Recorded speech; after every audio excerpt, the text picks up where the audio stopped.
जब फ्रीबीज की बात होती है तो केंद्रीय सरकार भी तो फ्रीबीज दे रही है, कहीं ऐसा जैसे कि फ्री राशन दे रहे हैं आप, उसकी आपकी व्यवस्था बनी हुई है, फ्री सिलेंडर आप भी दे रहे हैं, तो इसको आप कैसे देखते हैं? क्या ये फ्रीबीज नहीं? देखिए, दो चीजों में तत्वतः फर्क है।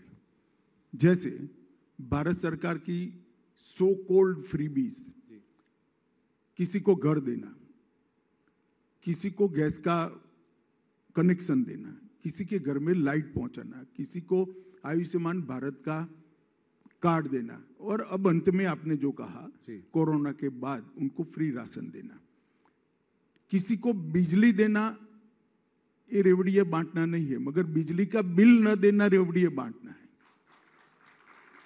किसी को घर देना मैं नहीं मानता रेवड़ी बांटना है, ये इसके जीवन स्तर को उठाने का प्रयास है। जो आजादी के 70 साल तक कांग्रेस ने 60 साल तक शासन किया, वो नहीं कर पाए, वो हम करें।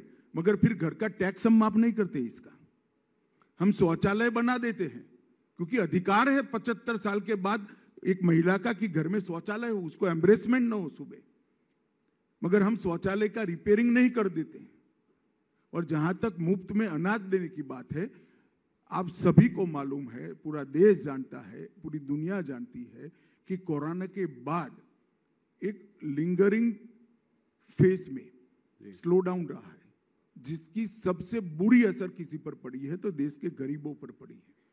सोसाइटी का कोई भी सेगमेंट कुदरती आपत्ति के कारण, महामारी के कारण अगर किसी भी तरह से प्रभावित होता है तो शासन की जिम्मेदारी है, नैतिक जिम्मेदारी है इसको मदद करना। जैसे बाढ़ आती है, सूखा आता है, साइक्लोन आता है, तो हम मदद करते, वो फ्रीबीज नहीं है, उसका सपोर्ट है।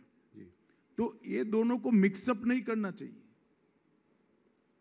वोट के लिए रेवड़िया बांटना अलग बात है, और किसी का जीवन स्तर ऊपर उठाने के लिए एक बार उसको मदद कर कर इसको अच्छे जीवन जीने का इंफ्रास्ट्रक्चर देना अलग बात है। दोनों के बीच में मूलतः अंतर है, और मैं मानता हूं देश की जनता इसको जानती है।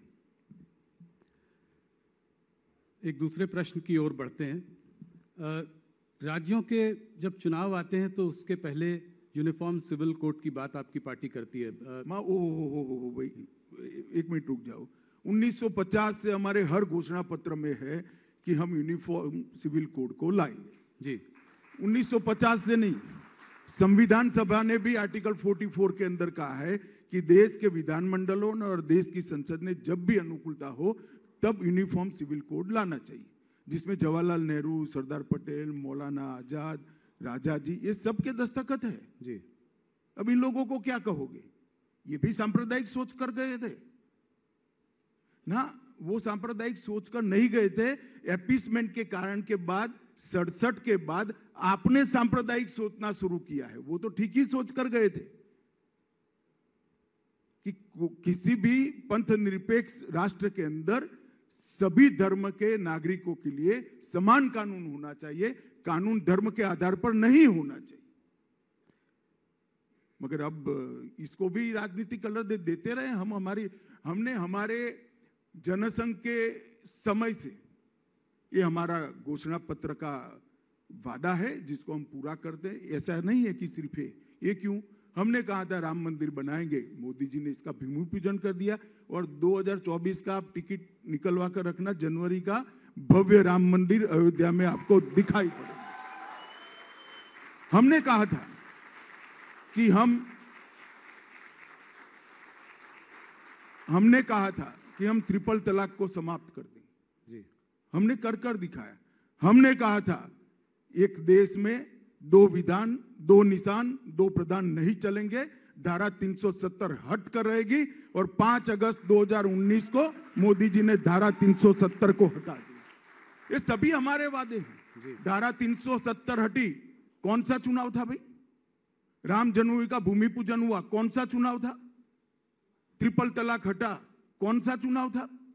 और अगर आप नहीं हटाना चाहते हैं, आप कॉमन सिविल पर्सनल लॉज को सेव करना चाहते हैं, तो कांग्रेस पार्टी ने कह देना चाहिए कि इस देश में कॉमन सिविल कोड नहीं होना चाहिए। इतनी नैतिक ताकत तो होनी चाहिए। मैं तो कांग्रेस के सारे नेताओं को कहता हूं कि मीडिया अगर इकट्ठा ना होता तो हम भेज देते हैं, सब लोग एक बार घोषणा कर दो कि देश में कॉमन सिविल कोड नहीं होना चाहिए, कुछ ट्रेंड तो लो जी। मैंने तो ऐसी कंफ्यूज पार्टी ही नहीं देखी। धारा 370 हटाने का बिल में लेकर गए तो मैंने बोला भाई आप मनीष भाई ने भाषण किया था, मैंने बोला आप हाँ बोल रहे हो या ना बोल रहे हो जी। कि कई बार ब्लैक एंड व्हाइट नहीं होता है, कुछ बार बीच का ही होता है, मगर हम बीच के नहीं है, हम बिल्कुल मानते हैं कि जो हमने कहा है वो हमने करना है।